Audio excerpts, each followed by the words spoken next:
오늘 말씀은 굉장히 많이 고민을 했어요. 어디서부터 시작이 될까? 그러니까 맨 처음에 마음이 정결함부터 시작을 해야 되나? 어디서부터 시작을 할까? 고민을 굉장히 많이 했거든요. 근데 결론부터 시작해야 된다는 거예요, 사실.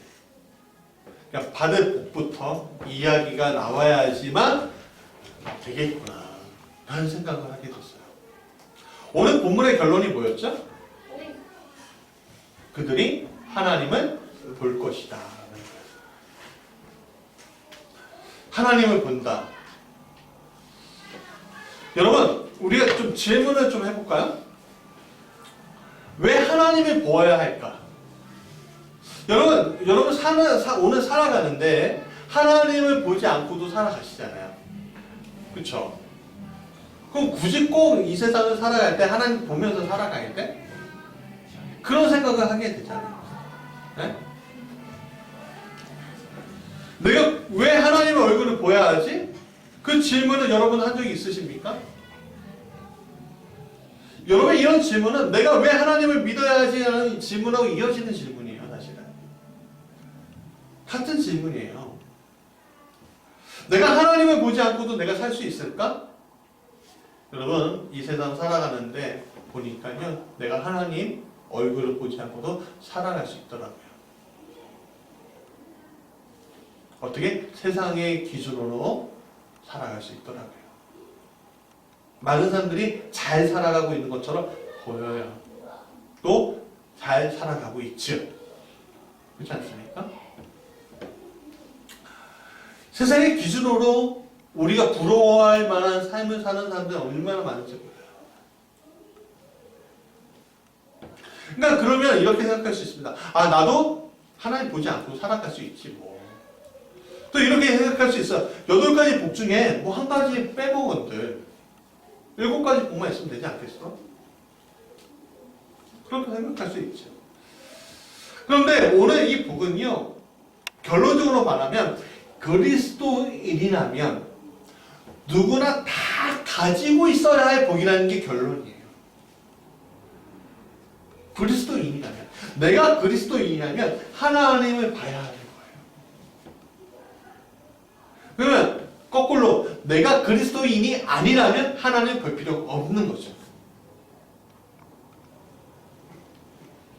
여러분 그리스도인이라면 왜 하나님을 봐야 하냐? 그분이 진리의 영이기 때문에. 우리가 진리의 영이신 하나님을 보는데 주저함이 있어야 합니까? 없어야 합니까? 주저함이 없어야 합니다. 그러나 현실적으로 우리가 하나님을 볼 수 있나요?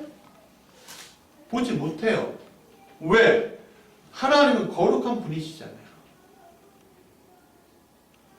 그래서 하나님을 우리가 본다는 것은 원칙적으로 불가능합니다.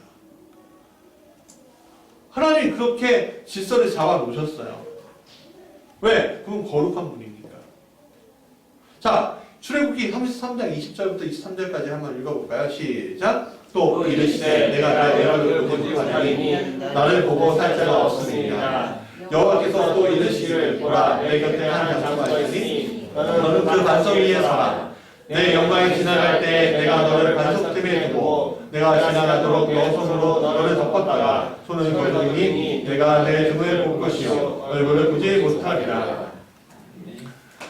여러분 거룩한 존재가 흠집이 나면 거룩한 존재가 될 수 있습니까? 여러분 거룩에 흠집이 난다면 더 이상 거룩해질 수가 없어요. 그러니까 하나님은 거룩한 존재예요. 거룩한 존재이니까 죄인인 인간이 하나님 앞에 다가간다는 것조차 다가갈 수 있다는 이야기조차 어불성설인 거예요. 그래서 모세 대선지자 그 위대한 선지자 모세도 하나님의 얼굴을 볼 수가 없었어요. 23절에 얘기합니다. 손을 거두리 내가 내 등을 볼 것이요 얼굴을 보지 못하리라. 여러분 왜 모세조차 누구조차 하나님의 얼굴을 보지 못했을까요? 하나님은 영이시잖아요. 그러니까 얼굴이 없어요, 사실. 하나님은 얼굴이 없어요. 그러면 하나님 얼굴을 본다는 건 뭐예요? 우리가 의인아. 그러니까 사람처럼 하나님을 생각하기 때문에 그런 일들이 일어나는 거예요. 그럼 여기서 등이란 말도 마찬가지예요. 의인화 시킨 거예요. 그러니까 무슨 말이냐? 하나님의 영광의 흔적을 얘기하는 거예요. 근데 보세요. 하나님의 영광의 흔적을 모세가 보았는데 어떤 일이 일어날까요? 모세가 두 번째 계명을 딱 받고서 내려갔어요. 그랬더니 어떤 일이 일어난지 아십니까? 그가 두건을 이렇게 썼는데 그거는 딱 벗자마자요. 이스라엘 사람들이 그 모세의 빛나는 광채 때문에 보지 못했어요. 그러니까 제발 두건 좀 가려달라. 보지 못하겠다. 여러분 짝사랑하던 아니면 이상형이 오늘 경험해 본 적이 있으십니까? 물론 여러분 옆에 있는 분들이 다 이상형이겠죠, 그렇죠? 예? 입에 이렇게 하시는 분도 있는데 그렇다고 우리 믿어요. 예. 근데 제가 이상형이 있어요. 네, 제가 살고 있는 분이 이상형입니다. 근데 이상형이 딱 있으면요, 참 신기한 게요. 눈을 똑바로 제가 마음의 심정이 좀 눈을 똑바로 볼 수가 없는 거예요. 예, 두근두근 거리고요. 예, 얼굴에 광채가 나는 것처럼. 우리가 연예인들 보면 뭐가 난다고요? 광채가 난다고 하잖아요. 사실 그 얼굴에 광채가 나겠습니까? 아니에요. 내 마음속에 그 사람을 경외하는 마음 때문에 광채가 나는 거예요. 광채가 나는 것처럼 보여지는 거예요. 그렇지 않습니까? 마찬가지예요. 하나님의 만난 그 모세가 하나님처럼 경외되어지니까 사람들이 그 얼굴의 광채가 보여지는 것처럼 느껴지는 거예요. 그 심령 가운데.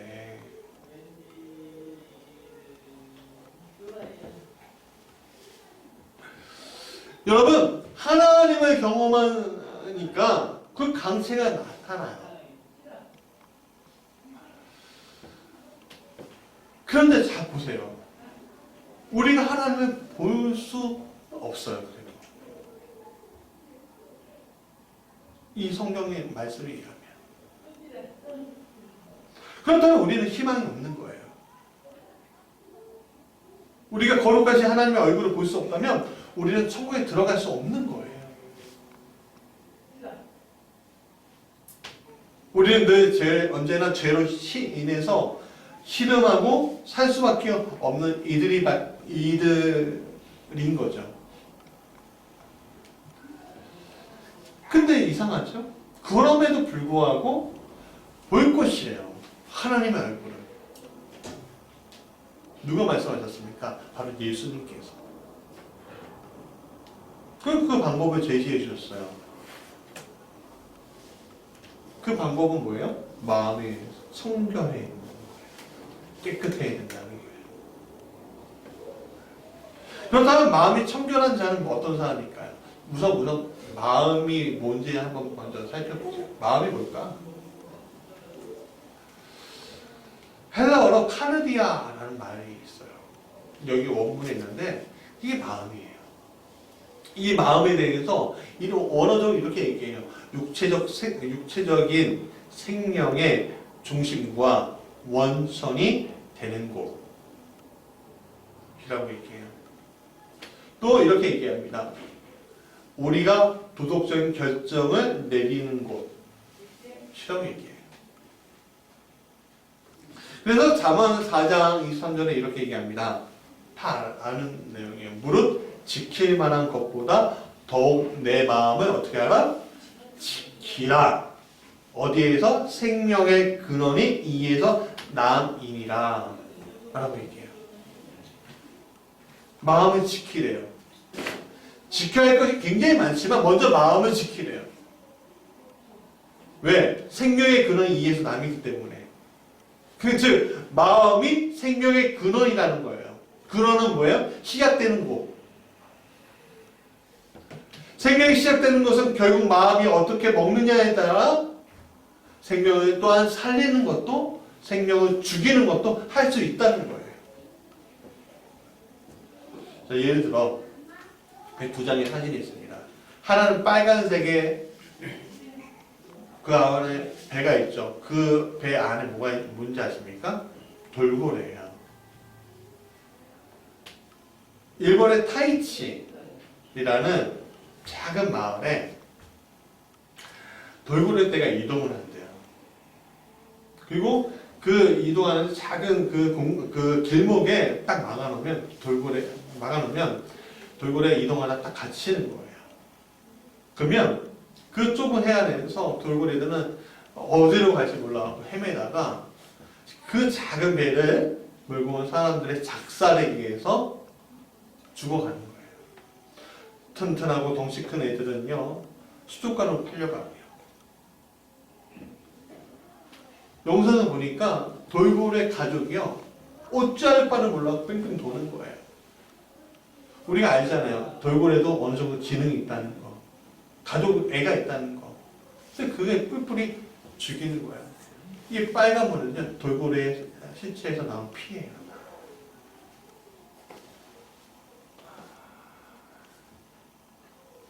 무려 매년 23,000마리가 여기에서 죽는다는 겁니다. 두 번째 그림은요, 2017년 2월에요. 뉴질랜드에서 고래떼가 모래톱에 갇히는 거예요. 모래사장이 굉장히 길었고 잘못 들어온 돌고래가 가지 못하고 오지도 못하고 물이 빠지면, 그래서 갇히면 거기에서 이제 사람들이 구출해 주는 건데 2017년 2월 9일서부터 11일까지 모두 650마리의 돌고래가 모래톱에 갇혔는데 340마리가 죽었지만 자원봉사자들이 적극적인 참여를 해서 나머지 다 돌려보내졌다는 거예요. 여러분, 이 두 가지 사진을 가지고 제가 일본인은 굉장히 잔인해, 뉴질랜드인들은 굉장히 선해라고 그것을 이야기하고자 하는 것이 아닙니다. 한쪽은 돌고래를 죽이는 데 힘쓰지만 한쪽은 돌고래를 살리는 데 힘쓰는 것을 오늘 이 사진을 통해서 보자는 거예요. 사람의 마음이라는 것이 어떨 때는 생명을 살리는 일에 사용되어지기도 하지만 어떨 때는 생명을 죽이는 일에도 사용되어져요. 그렇다면 우리의 마음에 더 가야 할 곳이, 원래 가야 할 곳이 어딘가요? 죽이는 곳이에요? 살리는 곳이에요? 사실은. 여러분, 이 세상의 모든 사람들, 정신이 좀 이상한 사람들 빼고는요, 생명을 살리는데 마음의 방점이 있어요. 저 타이치 마을의 사람들도요, 돌고래는 죽이지만 또 다른 건 살릴 거예요. 생명을 살리는데 자기의 마음이 가는 게 인지상정입니다, 사람들은. 그런데 우리의 삶이 그렇게 녹록지 않잖아요. 생명을 죽이는 쪽을 마음을 움직이는 사람들은 별로 없어요. 그런데 왜 우리는 생명을 살리는 쪽보다 생명을 죽이는 쪽에 내 마음이 움직일까요? 왜 그럴까요? 바로 생존이라는 문제 앞에 놓여있을 때 우리가 그 선택을 하게 되는 거예요. 여러분, 전쟁에서 결론이 뭐죠? 누군가 죽이고 그 땅을 빼앗는 거예요. 이들 치유해 싸우지 않으면 전쟁이 아니죠. 근데 그 전쟁을 하고 싶겠어요? 아니요. 내 생존 때문에 하는 거예요.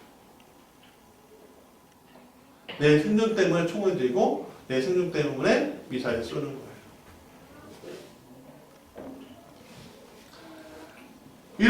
우리는 우리의 마음이 우리가 원하는 대로 우리가 처음에 생각한 대로 행하지 못하는 경우들이 굉장히 많다는 겁니다. 마음이라는 게. 그래서 우리가 이런 속담도 있잖아요. 10개의 물속은 알아도 1개의 누구 속은 모른다고요? 사람 속은 모른다. 그 마음의 문제는 모른다는 거예요. 우리가 원하는 대로 움직여지지 않는 게 우리의 마음이라는 거예요. 그런데 이 마음을 청결할 것을 주님이 주문하시는 거예요. 청결, 깨끗하다, 카타로이라고 하는데 여기서 의문이 드는 거예요. 사실 하나님, 제가 내 마음도 제대로 추스리지 못하는데 생명을 살리는 일보다 생명을 살리는 일 뭐 많이 해도 그 중에 100분의 1 정도는 생명을 죽이고 정말 내 마음이 원하지 않는 것을 해야만 되는 그 자리에 내가 항상 서게 되는 것을 보게 됩니다. 이럴 때 나는 죄인이고 내 마음을 이렇게 추스리지 못하는데 어떻게 내가 청결할 수 있겠습니까? 라고 우리가 질문할 수 있을까요? 저는 그렇게 질문이 되더라고요.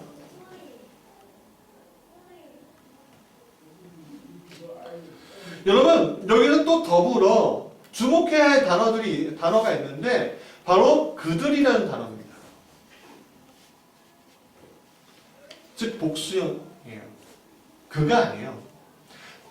보세요. 처음에 시작할 때 문장을 잘 보세요. 처음에 시작할 때 마음이 청결한 자는 뭐예요? 단수의 복수예요. 단수형이잖아요. 그렇죠? 단수형. 근데 결론은 뭐예요? 그들이 하나님의 얼굴을 볼 것이라는 거예요. 복수형을 보나요? 그러니까 보세요. 개인이 보는 것도 아니고 내 마음이 청결해서 내가 하나님을 보는 것이 아니라 무리가 본다는 거예요. 여기서 머리가 좀 아파오더라고요. 주님, 저 하나도 깨끗하게 못하는데 어떻게 여기 있는 모든 사람들이 청결할 수 있겠습니까? 라는 질문이 생기더라 이거죠.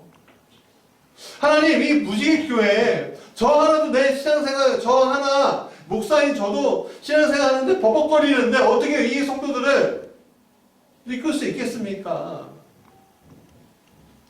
그런 거예요. 도저히 말도 안 되는 거예요. 기도하게 돼요. 주님 보십시오. 내 마음이 자꾸만 하나님 곁에 가 있지도 않고 자꾸만 죄를 짓는데 또 저만 문제가 있습니까? 저들을 보십시오. 자꾸만 죄를 지어가는데 오늘도 어떻게 하면 나 어떻게 좀 편하게 살까? 내 이득으로 위해 살까? 라고 고민하고 사는데 여러분, 오늘 한국 사회에 한번 대입해 보십시오.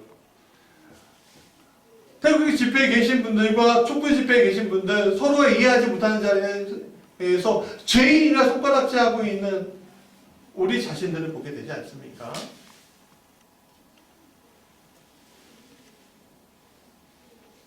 그러니까 오늘 나는 마음이 청결하게 하기에는 너무 많이 죄가 있는 쪽으로 간 것처럼 보여지게 되는 거예요. 그러면 우리는 하나님 보는 복을 받지 못한 채 끝나야만 될까요? 여기서 우리가 제대로 바라봐야 할 대상입니다. 굉장히 반전이 있는 거예요. 뭐냐면 그 말씀을 주신 분은 누구냐 이거죠. 제가 이 말씀을 준비하려고 3주 동안 준비했어요. 설교도 몇 번 들었는데 들을 때마다 이게 맞나 고민이 되게 많이 되더라고요. 근데 성경을 읽으면서 깨닫는 게 하나가 있었는데 잠깐, 이 말씀을 주신 분이 누구지? 보니까 예수님이더라고요. 이사야도 아니고 에레미야도 아니고 바울도 아니고 베드로도 아니고 예수님이더라고요. 예수님이 마음이 청결한 자는 복이 있나니 라고 얘기해요. 여러분, 오늘 우리를 보니까 우리 스스로 마음이 청결하게 만들 수 없음을 우리가 보게 됩니다. 그렇다면 이 마음을 붙잡아 주거나 이 마음을 청결하게 줄 분이 계셔야만 하는데 그분이 바로 예수님이라는 거죠. 여러분, 구약의 제사법이 무엇입니까? 하나님과 그의 백성을 화해시키는 것이 구약의 제사예요. 더 이상 백성으로서 살아갈 수 없는데 그거를 억지로 하나님 쪽에서 너 와갖고 예배 드려라. 예배 제사 드려라. 그럼 내가 너희와 화해하겠다. 하는 게 제사예요. 특별히 속죄는요. 어떻게 하냐면 어린 양을 끌고 와요. 그럼 대제사장이 그 어린 양의 안수를 해줘요. 그리고 어떻게 해요? 그 양을 잡아요. 그래서 그 백성의 죄를 깨끗하게 씻어줘요. 험포해줘요.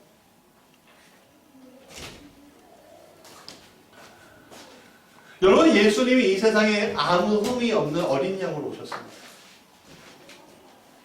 그리고 십자가에 달려 돌아가심으로 우리의 죄를 속죄해 주셨죠. 그래서 보혈의 피가 내 안에서 역사하시며 나는 어떻게 되는 거죠? 깨끗하게 되는 거예요. 그래서 주의 피 미도가 되는 거예요. 정결한 마음 주시옵소서 아무리 외쳐봤자 안 되는 것들이 예수의 피가 내 안에 들어옴으로 정결하게 됩니다.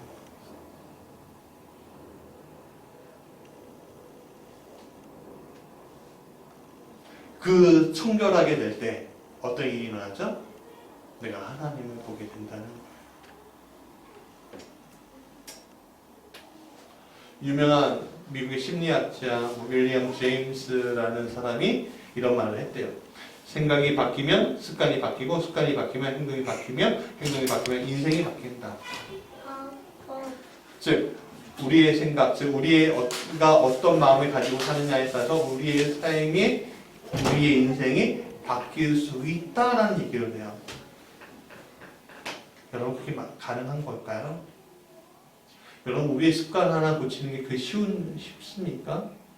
우리의 살아가고 있는 길을 되돌리는 게 그렇게 쉽습니까? 쉽지 않아요. 어려워요.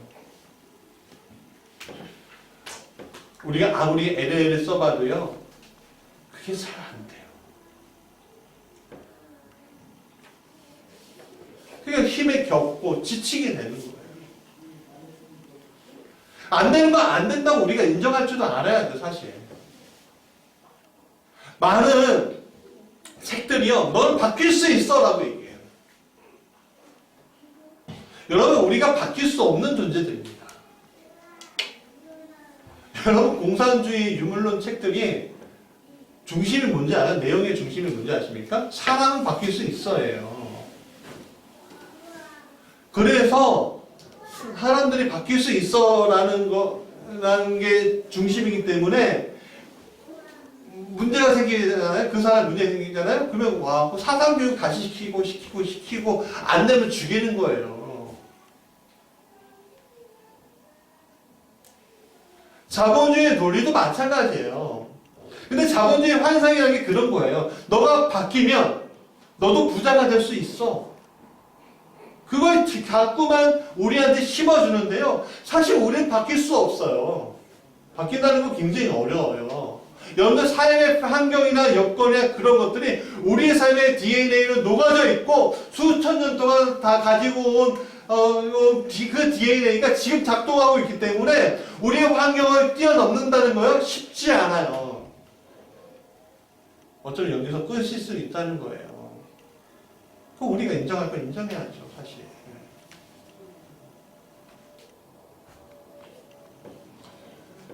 여러분, 많은 설교들이 있는데 너가 바뀔 수 있어, 너 스스로의 힘으로 바뀔 수 있어 라는 설교를 들으시면요, 아, 아니구나 하고서 다른 설교 들으세요. 여러분, 바뀔 수 없습니다, 우리 스스로. 왜? 그동안 노력해왔잖아요. 알잖아요, 노력한 거. 여러분, 노력하셨잖아요. 안 되는 건 안 된다고 인정할 필요가 있다는 거예요. 우리의 능력의 한계치가 이미 넘어선 것이기 때문에 안 되는 거예요. 그래서 우리는 스스로 죄책감으로 하루하루 살아갈 수밖에 없는 존재들이라는 거죠. 그렇기 때문에 이 문제를 해결하기에는 나는 너무 연약해 라고 인정할 때 그 끝에 누가 보여야 되냐면 바로 예수님이 보여야 한다는 거예요. 그 예수님을 보고 이 예수님을 통해서 내가 나의 한계치를 뛰어넘을 수 있구나라는 것을 인정할 수 있게 되어야 된다는 거예요. 예수님을 의지하는 거예요. 그분의 보혈의 피만이 오늘 우리를 마음을 청결하게 할 수 있다는 것. 우리가 아멘 하며 받아들여야 한다는 거죠. 사랑하는 여러분, 성경에는 이미 수많은 사람들이 하나님을 본 사람들이 있었습니다. 하나님의 얼굴을 배웠다고, 어떤 하나님의 영광을 보았다고 했습니다. 오늘 성경의 맨 끝에 동사가 뭐예요? 보다예요. 원문이 주는 의미는요, 보다, 찾아내다, 주목하다, 관찰하다 라는 뜻이에요. 여러분, 성경에 보면 야곱이 하나님 만났대요. 보았대요. 분이에요.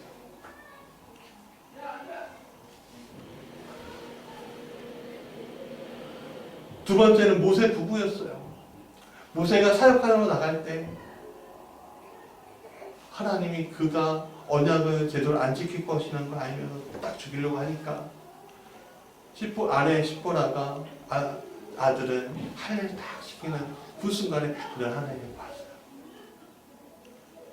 세 번째 기도는 사사에게 포도주 틀에서 어찌할 바를 모르는 그 상황 가운데 숨어있을 때 하나님이 도와주셨어요.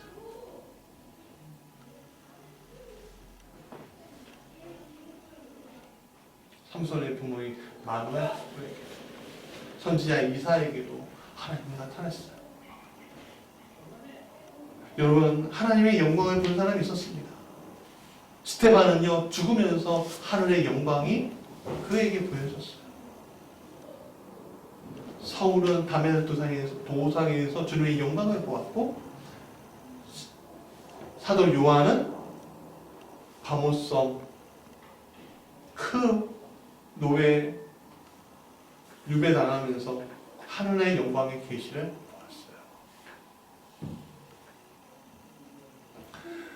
그들은 하나님의 영광을 직접 볼 수 없었지만 땅으로 내려오신 영광의 주이신 성자이신 예수님을 만날 수 있었던 거예요. 여러분, 생각해 보십시오. 제가 예전에 말씀드린 중요한 개념이 하나 있습니다. 자, 아버지는 볼 수 있어요, 없어요? 못 보는 거예요. 예수님은 볼 수 있어요, 없어요? 볼 수 있어요. 성령님은 볼 수 있습니까, 없습니까? 볼 수 없죠. 잘 생각해 보세요. 오늘 그분 말씀에 의하면 어떻게 생각할 수 있냐면요, 아버지는 우리가 그분의 흔적을 통해서 보는 거예요. 성자 예수님은 우리가 만날 수 있는 거예요. 성령님은 우리가 느끼는 거예요. 흔적을 보다, 만나다, 느끼다예요. 그게 우리가 하나님을 만나는 방법인 거예요. 그러면 이것을 다시 우리 좀 정리하고 얘기하자면 이런 거예요. 예수 그리스도로 인해서 청결하게 된 이들이 복이 있는데 그들이 하나님의 아들 예수 그리스도를 다시 보게 되는 것이다 라는 거예요. 찾아내는 거예요. 이 말씀을 하신 예수님 하나님의 아들이구나. 이 하나님의 아들을 보았으니 내가 하나님의 얼굴을 보았다 얘기하는 거예요. 그 하나님의 아들은 창세 에덴 동산에서 아담과 만나주신 분이었고, 그리고 요한계시록에서 다시 오셔서 재림하셔서 우리와 만나주실 분인 거예요. 그분을 우리가 깨닫고 보게 되는 거예요. 그러니까 뭐예요? 마음이 예수 그리스도의 보혈의 피로써 청결하게 되는 자가 예수 그리스도의 얼굴을 봄으로 내가 하나님을 만났다, 하나님을 보았다 말할 수 있는 겁니다. 그러면 이게 뭐예요? 결국 은혜인 거예요. 내 쪽에서 청결할 수 없으니까 누가 우리를 위해서 청결하게 해주셨어요? 예수님이 청결하게 해주셨잖아요. 그게 은혜 아니겠어요? 그게 복된 일이 아니겠습니까? 자, 그럼 이런 예수님 만났을 때 우리는 어떻게 해야 합니까? 우리의 마음이 여러분 이때 우리가 마음 꽉 잡아야 될 게 뭐냐면 이때 예수님을 만났어요. 예수님의 얼굴을 보았을 때 해야 될 게 뭐냐면 여러분 착각하지 마세요.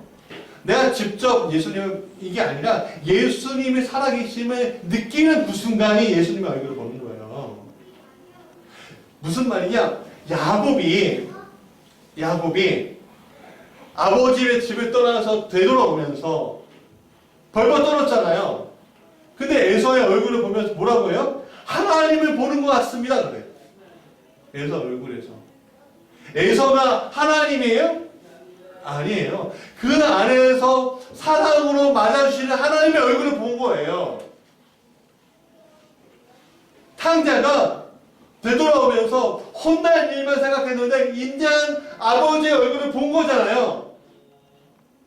본 거예요. 그러면 여러분 오늘 우리가 하나님의 얼굴을 봤어요. 보고 있는 거예요. 오늘 말씀 가운데 여러분들 가슴에 깊이 새겨진 것들이 있다면 그 하나님의 말씀을 느끼고 만나게 되는 거예요. 그럼 만난다는 건 뭐냐면 이제는 내가 내 마음의 자리가 청결해져 있다는 거예요. 누구에 인해서? 예수 그리스도의 보혈의 피로 인해서 죄의 문제에서 벗어나 있다는 거예요. 그건 영생의 자리가 내 안에 있다는 거예요. 그 사람들은 우리는 천국 시민, 그리스도인이라고 말하는 거죠. 이런 사람에게 어떻게 두 마음이 있겠어요? 여러분들을 움직이시고 두드리시는 그 하나님이 여러분들한테 있으면 우리는 두 마음이 있을 수가 없는 겁니다.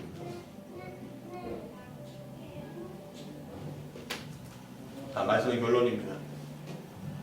오늘 우리는 내 마음을 주님께 드림으로 청결함을 받아 하나님을 볼 수 있음을 알게 되었습니다. 그렇다면 하나님을 보는 사람은 어떤 사람이겠습니까? 하나님을 본 사람은 거짓이 없는 사람들이겠죠. 오늘 우리는 정직할 수 있습니다. 누구 때문에? 나로 인해서? 주님으로 인해서. 오늘 우리는 두려워하지 않을 수 있습니다. 나로 인해서? 아니요. 주님으로 인해서. 하나님 본 사람에게 정죄가 나올 수가 없는 겁니다. 남을 정죄하는 자리에 서는 사람은 두 마음을 푸는 사람들이에요. 그 사람들은 그리스도인이 아닌 거예요. 여러분 탐탁지 않은 것들 우리에게 와도요. 우리는 정죄 자리에 쓸 수 없어요.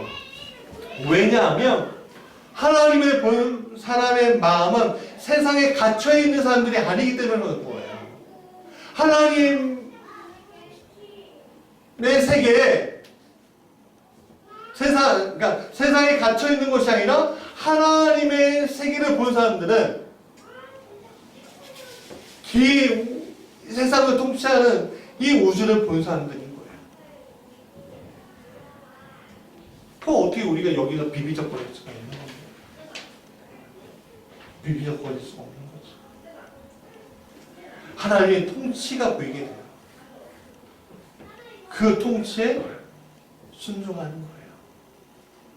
여러분 교회에서 목사가 아니면 마음의 양심이 이건 하나님이 하시는 것 같아 이렇게 말씀하시는 것 같아 그 말씀이 여러분들에게 없을 수가 없어요. 그래서 그러면 그 말씀이 임할 때 여러분들의 두려움으로 오는 것이 아니라 경외는 가져야지만 두려움으로 주님을 만나는 것이 아니라 하나님이 복 주심으로 마음에 청결함을 힘입어 주님을 보기 원합니다.